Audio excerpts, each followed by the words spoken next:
So Terry O'Reilly has talked about swim, fish, drink as more than a slogan. It's a way of life. Does that idea resonate with you? Swim, fish, drink.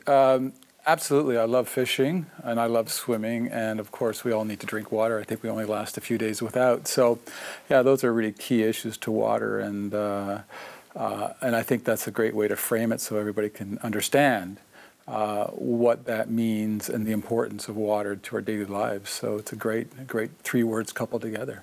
Do you have a personal relationship with water that you'd like to share?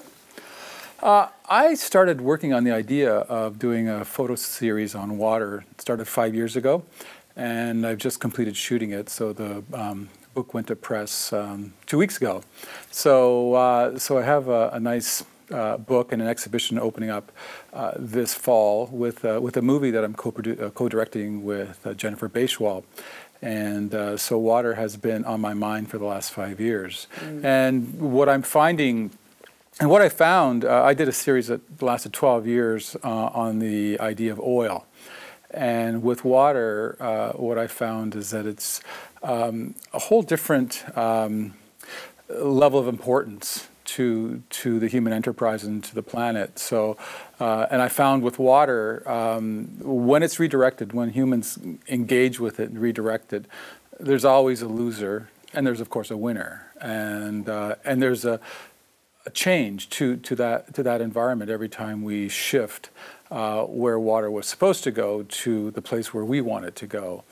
So that was a very interesting thing. The other thing about water too is when you remove that diversion or whatever, it goes back to itself very quickly. So we can correct water in a very interesting way. Where it becomes more problematic is when through climate change we're not getting the same delivery. So we're not getting the same snowpack in the mountains, we're not getting the same rain.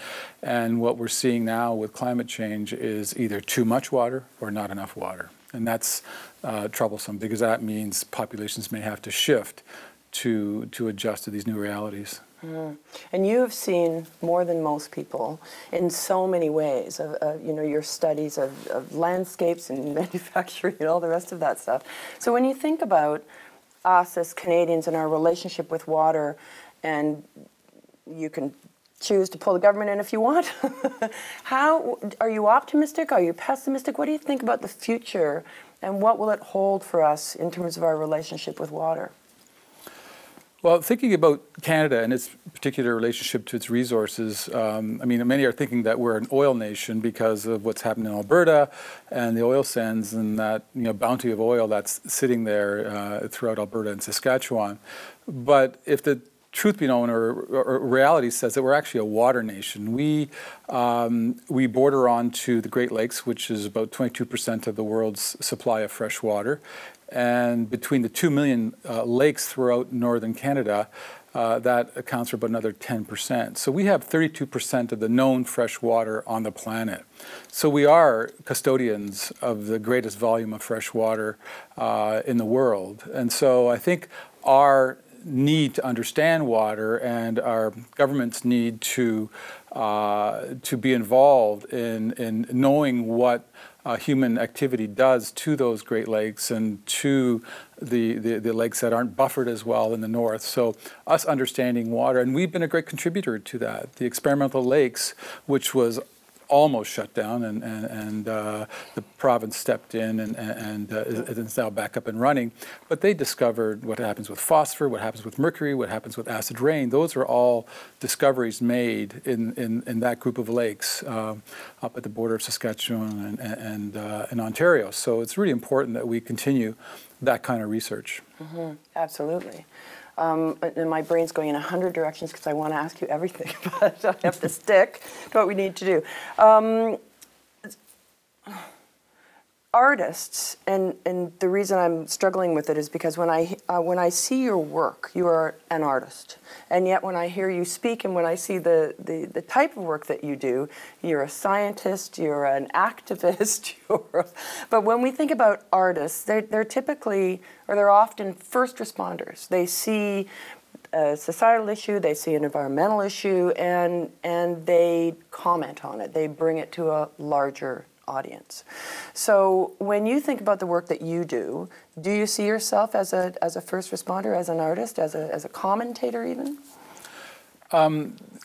When I approach a subject as an artist, I always believe that I can make better images if I know the subject. So the first way I enter any subject is by reading about it, by learning about it, and by understanding how that subject plays out. And I'm not really a landscape photographer per se. I'm a photographer of human systems that are imposed upon a landscape. So I pursue systems, whether it's mining or quarries or in the oil fields, refineries. Those are all systems. And now with water, I'm looking at aqueducts and dams and places where we are adjusting or using water in different ways in which nature never intended it that way, like an aquifer being pumped out to make these irrigation circles and grow crops through ancient water from aquifers. That aquifer was never meant in a way to see the light of day. So so these are all things that I started to think about, and as artists, I think we're always trying to work towards somehow shedding light on human experience, whether it's personal or whether it's what we're doing to the planet, or whether we're like a window on the world or a window into ourselves. But artists are forever in that dynamic, trying to understand our world in a way, and through a medium, find a way to talk about that world, to find a way to contain it, and have it sit as an inflection point for ways of thinking, ways of understanding our world, and possibly points of departure for ways of discussing our world. So I think we are first responders to a lot of things, because in society many people are busy in their work. They're hired to do a specific job.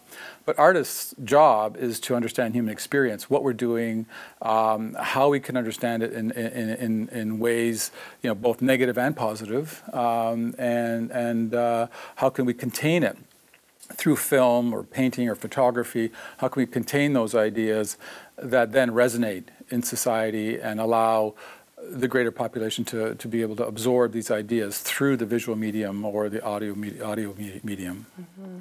So you're co-hosting the event tonight with Robert F. Kennedy Jr. Of all the organizations that I'm sure ask you every day to lend your work, to lend your time, to lend your passion, why does Waterkeeper speak to you?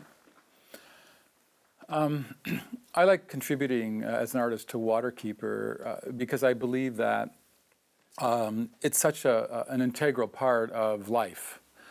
No life equals, or no water equals no life, and it's a very simple, direct equation, and there's no ambiguity to that. So, if there's one issue that I think all humanity can agree upon is the importance of water security.